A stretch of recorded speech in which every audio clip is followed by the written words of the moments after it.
हमारी दुनिया के अलावा एक काली दुनिया भी है, जहाँ चुड़ैल जैसे बुरी शक्तियों का साया मंडराता रहता है। कहते हैं उस दुनिया में जो चला गया उसका एक अंश हमेशा वहाँ रह जाता है।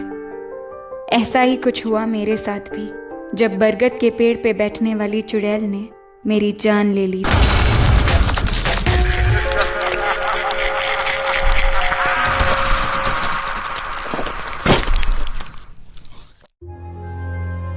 मेरे आंखों के सामने पूरा अंधेरा था, पर मेरे अंदर अभी भी कुछ जिंदगी बाकी थी जो वो चुड़ैल नहीं तोड़ सकी।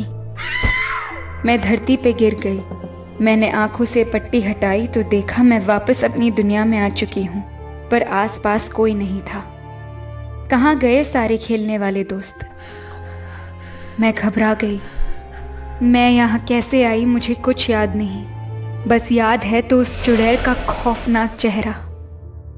पता नहीं उसे सपना कहूँ या दर्दनाक हादसा, लेकिन वो चेहरा कहीं तो देखा था उसको, पर कहाँ?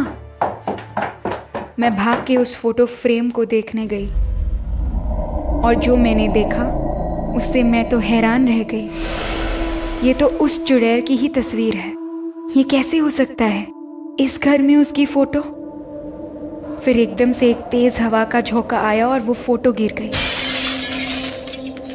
पूरा कांच टूट गया और अचानक उस चुड़ैल के चेहरे पे खून आने लगा।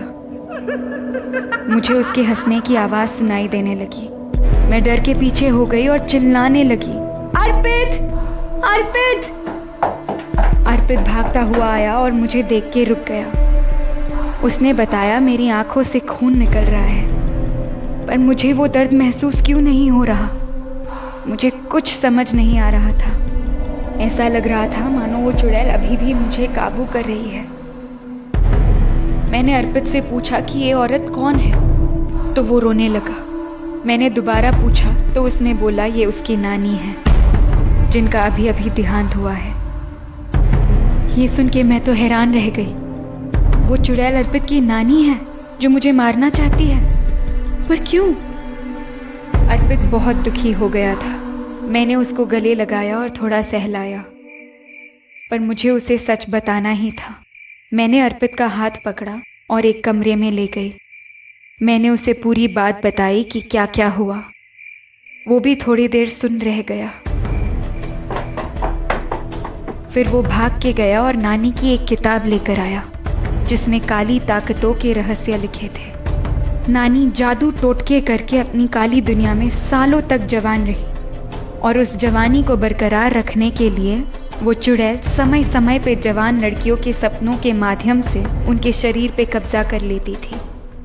मुझे बहुत डर लग रहा था, क्योंकि मेरे सपने अभी तक उस चुड़ैल के कब्जे में हैं। मुझे किसी तरह उसे मारना होगा, तभी मैं पूरी आज़ाद हो पाऊंगी। पर मैं ये काम अकेले नहीं कर सकती थी। अर्पित मेरे साथ था, पर उसे मुझे अपने सपने में लेके जाना होगा। रात हो गई थी। मैं और अर्पित छत पे खटिया बिछा के लेटे हुए थे। मैंने अर्पित का हाथ जोर से पकड़ लिया।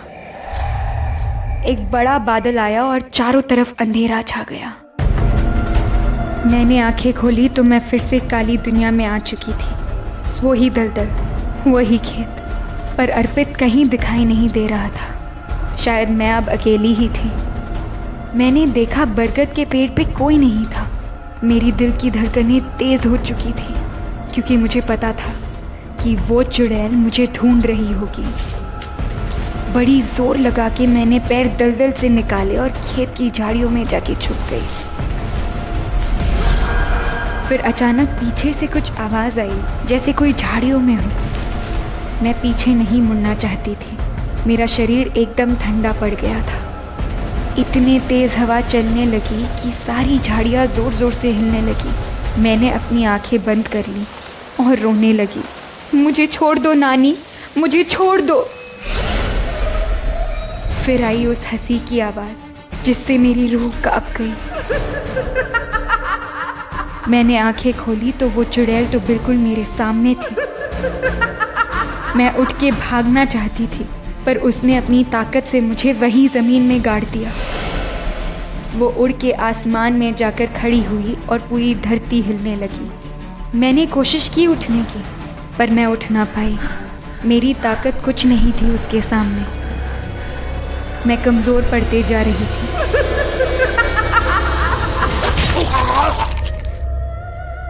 इतने में अचानक एक कुल्हड़ी हवा में घूमते हुए आई और उस चुड़ैल के मुंह में जा लगी और वो गिर गई। मैं खड़ी हुई तो देखा वहां अर्पित था। वो भागा भागा आया और मेरे गले लग गया। अचानक सारी दुनिया पिघलने लगी और मेरी आंखें खुली तो मैं बिस्तर पे थी। मेरी आंखों से आंसू निकल रहे थे। अर्पित ने मुझे अपनी बाहों में जकड़ा हुआ था। उस चुड़ैल से छुटकारा पाके मैंने एक राहत की सांस ली। वो रात मेरी जिंदगी की सबसे हसीन रात थी।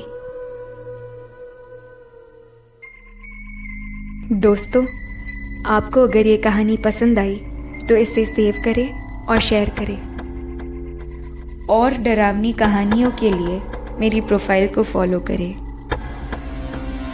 मैं जैस्मिन मिलूंगी आपसे अगले शनिवार एक और डरावनी कहानी के साथ।